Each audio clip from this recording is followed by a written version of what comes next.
You've been running from the very thing that's trying to save you. Every morning, you wake up orchestrating your day around one single mission: avoid discomfort. Your phone buzzes with notifications designed to distract you from silence. Your fridge is stocked with instant relief.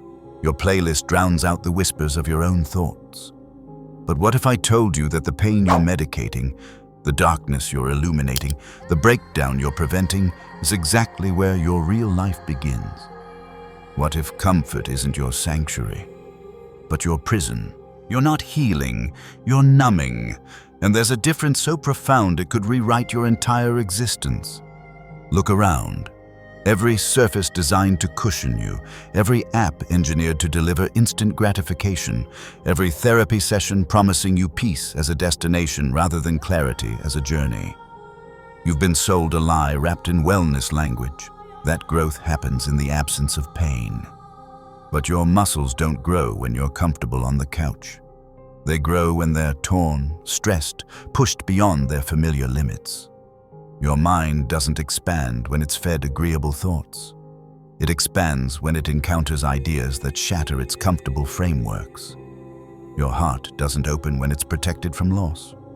It opens when it's been broken so completely that the cracks become windows to something larger. You've been conditioned to see discomfort as evidence that you're doing something wrong. But what if discomfort is evidence that you're finally doing something right? What if your anxiety isn't a disorder, but a compass? What if your depression isn't a disease, but a doorway?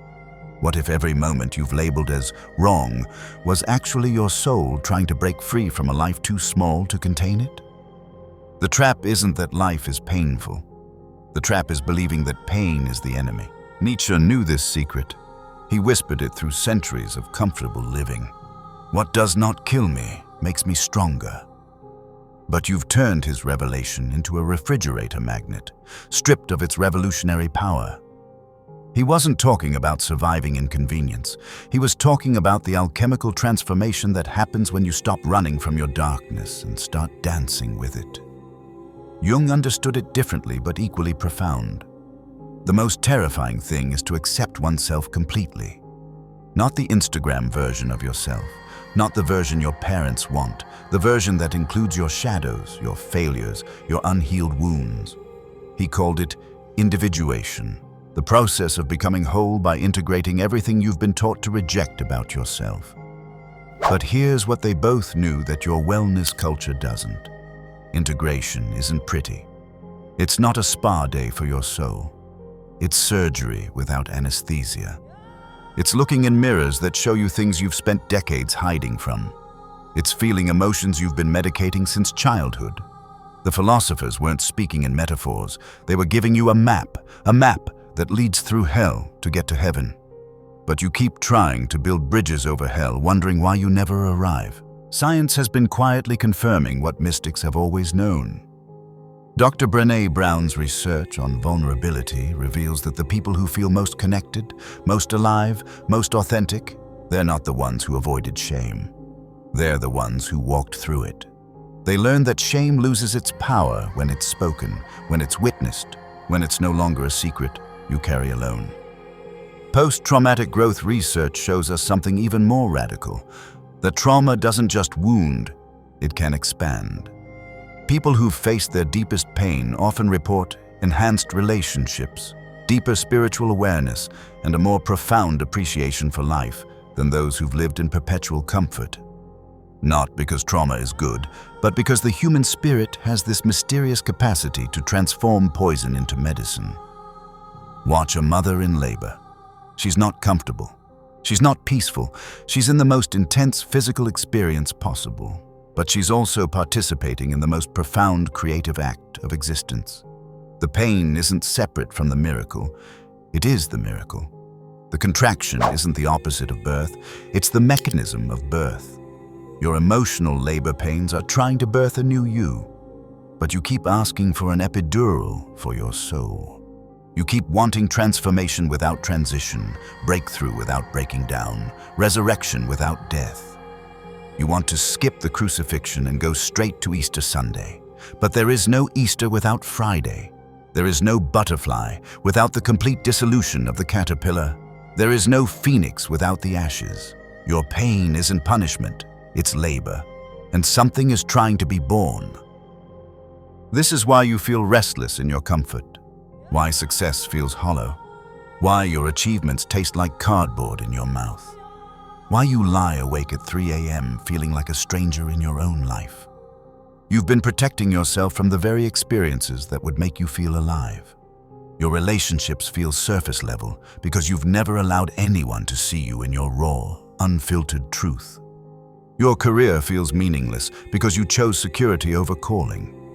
Your inner life feels empty because you've been outsourcing your emotional processing to Netflix, shopping, and social media. You've created a life so padded with comfort that you can't feel your own pulse anymore.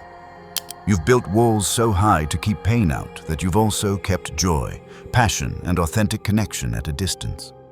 You're surviving, but you're not living. You're existing, but you're not experiencing. The price of avoiding necessary pain is unnecessary suffering.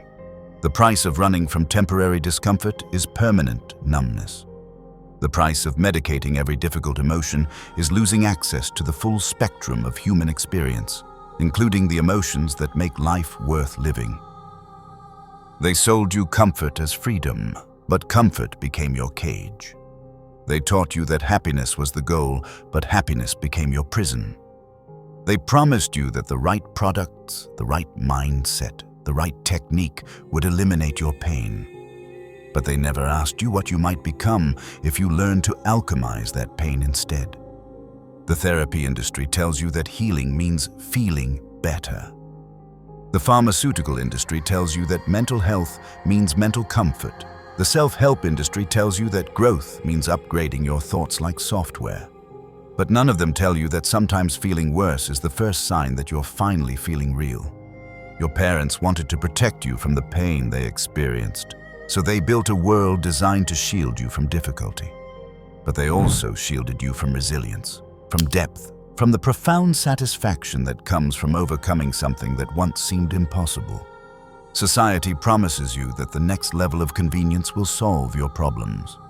But convenience isn't solving your problems. It's postponing your growth. Ease isn't creating peace. It's creating emptiness. Comfort isn't building strength. It's building dependency. You weren't born to be comfortable. You were born to be alive. And aliveness includes the full spectrum, not just the pleasant parts. So what if you stopped running? What if you turned toward the very thing you've been avoiding? What if you asked your pain what it came to teach you instead of asking it to leave? Your anxiety might be trying to show you that you're living someone else's life. Your depression might be trying to show you that your soul is suffocating under the weight of others' expectations. Your anger might be trying to show you where your boundaries have been violated.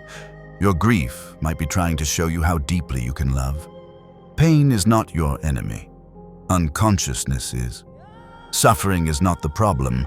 Avoiding necessary suffering is. The goal isn't to eliminate difficult emotions. The goal is to develop the capacity to be with them, to learn from them, to let them transform you. This doesn't mean seeking out pain or romanticizing trauma.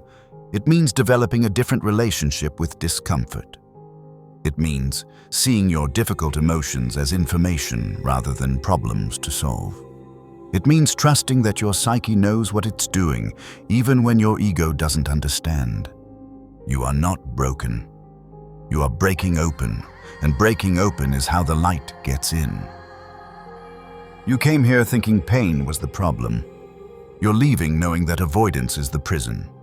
This isn't about glorifying suffering. It's about understanding its sacred utility. It's about recognizing that the very experiences you've been running from might be the ones trying to set you free. The next time discomfort arises, instead of immediately reaching for your phone, your substance, your distraction, pause, breathe, ask it what it came to teach. Listen to the wisdom hidden in your wounds. Feel the power available in your pain. This channel isn't for those seeking comfort. It's for those seeking truth. It's for those ready to trade safety for aliveness, convenience for growth, numbness for feeling. If that's you, if you're ready to stop medicating your transformation and start participating in it, this is your home. What part of your pain are you finally ready to listen to? Share in the comments below. And if this awakens something in you that you didn't know was sleeping, subscribe. Because we're just getting started. The real work begins when comfort ends, and your real life is waiting on the other side of everything you've been avoiding.